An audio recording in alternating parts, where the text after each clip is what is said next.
Nissan has been producing the Sentra since 1982. It's not quite as long as Honda has been building the Civic and Toyota the Corolla, but nevertheless, it is a very important part of their brand. They've sold over 6 million during that time. We are now here to introduce the 2028th generation Sentra. As you can see, it's gotten a lot bigger, more sophisticated, and it actually drives great. This is probably the best driving Sentra ever. So let's start with some of the new design cues. You have all new wheel options, a lot of different LED light options. It really stands out. And of course, you have this V-motion grille. But one of my favorite features, which Nissan has incorporated into their sedans, is this floating roof. And it really works. It started with the Maxima, trickled down to Ultima, and now we see it in the Sentra. So overall, the vehicle is wider, 2 inches wider, and it's lower by 2 inches. So they're really going for this sporty feel, and it works. We're here on canyon roads. They put us here for a reason, because the vehicle can handle it. I'm not saying it's a sports car, but for around $22,000, it makes a very strong value proposition against not only Corolla and Civic, but really the entire segment. Under the hood, you'll find an all-new powertrain. And before we get into the specs, I want to point out that I like the fact they didn't put that big plastic cover that just about every car company puts on their engines today. So it's a 2-liter 4-cylinder engine producing 149 horsepower, 146 pound-feet of torque. That's up 20% on the horsepower from the outgoing powertrain and 17% on the torque. It's made it to a CVT transmission, and of course it's front-wheel drive. It's really a good engine, and when you look at the rest of the segment, it's right there in the heart of the segment as far as horsepower and torque. The all-new 2020 Sentra is available in 3 trim levels: S, SV, and SR. The base S starts at $19,090. SV, $20,270. Premium package takes it up to $22,730. And an SR with premium package tops out at $23,600. One of my favorite angles of the all-new Sentra is the rear 3/4. You have this pronounced shoulder line. Again, makes the vehicle look lower, wider, more stout. And from this angle, you really see why that floating roof exists. It provides that nice separation. And again, these are things you find in more expensive vehicles. That shoulder line integrated nicely into the door until it just kind of disappears. So very nice styling cues. That wasn't Nissan's strength in the past, but it certainly is now.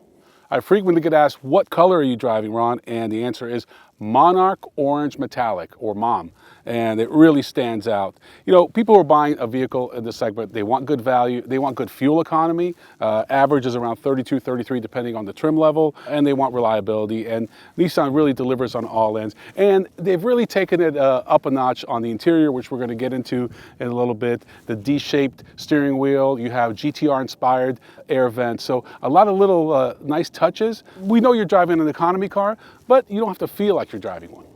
Let's just take a look at the sub $20,000 S model as it compares to Corolla, Civic, and Elantra. A lot of features like push button start are standard on the S base level, and you can't even get them on the base levels, or you have to pay a lot more for them on competing models. But that's not the big story here. I recently drove the all-new Highlander and the all-new Sonata, and neither one of them had USB-C ports. But look, this is a $20,000 Sentra, and you have USB-A and USB-C. Most of my devices are USB-C, so in some ways this thing is even more advanced than much more expensive vehicles. We do have, for the first time ever, this surround view monitor. This is something that started several years ago in high-end Infinitis. It's been trickling down. I never thought I'd see it in a Sentra, but here it is.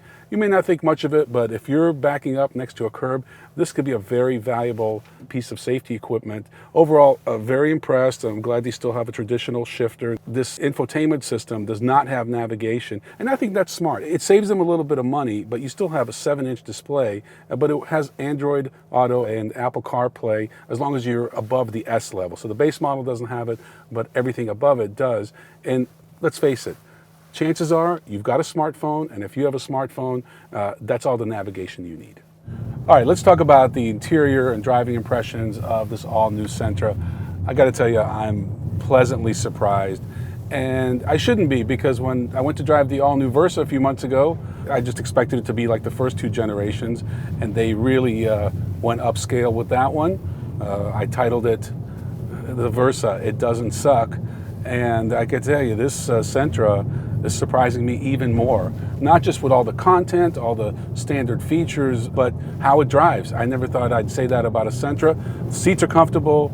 You know, considering these roads, the vehicle behaves quite nicely, and it's got great visibility. It's just a good vehicle. 23,000, you really don't need to spend more than that, and it's got plenty of room. The rear seat has something interesting. They say 3 adults can fit there. Well, we'll see about that. But what they've done is they've taken the middle seat and actually moved it forward. That way, if 3 adults are in the back, their shoulders aren't right next to each other. So they're clearly thinking about how their customers are using their vehicles. You're probably not going to use it on a lot of canyon roads like this, but if they are, they're going to feel confident.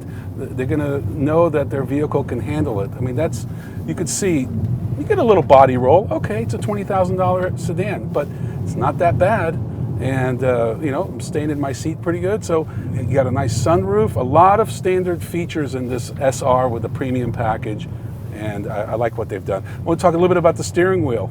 Usually on $20,000 sedans, you don't get excited about a steering wheel, but why not? Contrast stitching. You've got a lot of nice controls that are recessed. You know, in the past, Nissan's had these protruding controls. Those are gone. Everything's nice and recessed, D-shaped. Again, this is supposed to be more sporty. Just about every sports car you get into has this flat bottom or D-shaped steering wheel. It's a busy segment, even though the domestics have bailed. Obviously, the Asian manufacturers and Volkswagen have stayed in the segment, and I think that just means these vehicles are going to keep getting better and better. Right now, Sentra, looking pretty good. If you were to come up behind this Sentra and all the badges were removed, you'd probably think you were driving behind a much more expensive vehicle. I think they've done a great job of making it look more sophisticated and more premium. You've got this integrated spoiler, and I love these new taillights that they've taken from the Altima. Thinner, wider, and again, these angles really just add a lot to it. And of course, this air dam, again, makes it look more premium. A lot of car companies talk the premium talk, but I think Nissan walks it as well. If you're in the market for a compact sedan and your budget is about $20,000 to $23,000, you have a lot of options, and there are a lot of good ones out there, but I think the Sentra definitely should be on your list as one of the top 3 that you should consider. I'm Ron Doran. Thanks for watching. See you next time on The Driver's Seat.